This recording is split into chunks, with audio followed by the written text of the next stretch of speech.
After a 2-week delay, chapter 190 of Demon Slayer, Kimetsu no Yaiba drops and the endgame fight with Muzan continues. Back to where we left off in the previous chapter, the scene was looking pretty dire and just a matter of time until the pillars were slaughtered. With Tomioka Giyuu's stamina dropping to near zero, even lacking the determination to grip his blade, all the while Muzan's poison coursing through the pillar's body.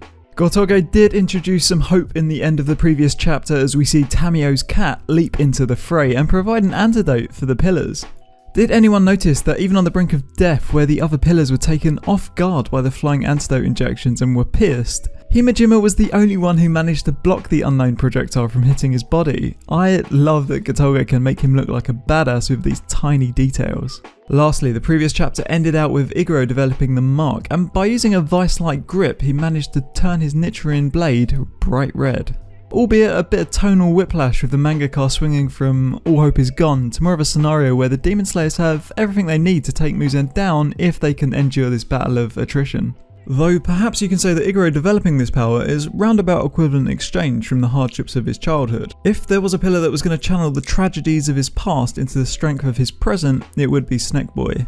1 hour and 14 minutes until dawn. So, chapter 190's cover page is of 3 Demon Slayer hands holding paper charms from Yushiro and Tamayo's demon art. We then phase into Iguro realising he had managed to make his sword turn red, but barely able to stay on his feet as a result of his total concentration breathing being amplified into his sword's grip and depriving his brain of the oxygen it needs. As he straddles the line of consciousness, Muzan launches one of his arms towards Iguro, who has no chance of reacting quick enough to defend himself. Luckily, Giyuu steps in and parries the attack, though Iguro is catapulted into the air from the residual force. Now, Iguro with no footing and an inability to move other than in a predetermined trajectory of just falling is completely exposed to Muzan's next attack. A follow-up tentacle blade arm of Muzan's darts towards Iguro's airborne body, inches from piercing him when Muzan is sliced. The Iguro-bound tentacle is downed, along with one more and the entirety of Muzan's right arm. Goutoge hadn't shown an inbound attack from the pillars, and this is reflected on the surprise in Muzan's face. Where did this attack come from? Kanao, Inosuke and Zenitsu, of course. Muzan manages to track their location through the disturbances in the air and they trade some damage. Even with Tamayo's invisibility on their side, this battle is still very much an uphill one. This brief respite for Iguro, however, allowed time for him to regain composure and launch his first attack with the red blade with his full weight behind him.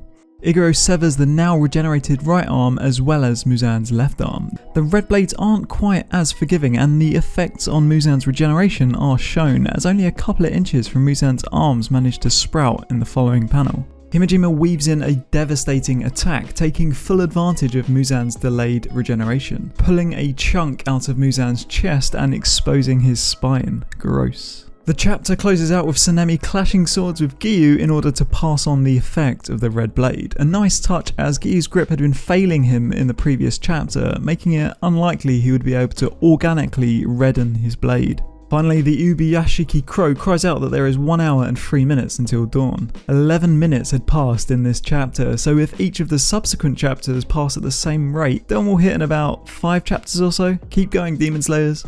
So my major concerns here are, how long is it going to take for Tanjiro to return with his 13th form to join the battle? I'm pretty sure Tamayo's cat injections were antidotes and not vaccines, so surely it's only a matter of time until Muzan's blood poison kicks back in and destroys the Demon Slayers from the inside. With Nezuko on the way, how will she be instrumental in taking down Muzan? Lots of unanswered questions and I can't wait for the next chapter. This was Anime Fried Chicken, thanks for watching this chapter review. I hadn't done one since the Kokushibo fight, as all of my previous ones had been hit with copyright strikes for using panels, but it's something I really enjoy, so here I am. Like, comment, subscribe, all that good stuff, whatever's easiest. I'll catch you guys next week with chapter 191.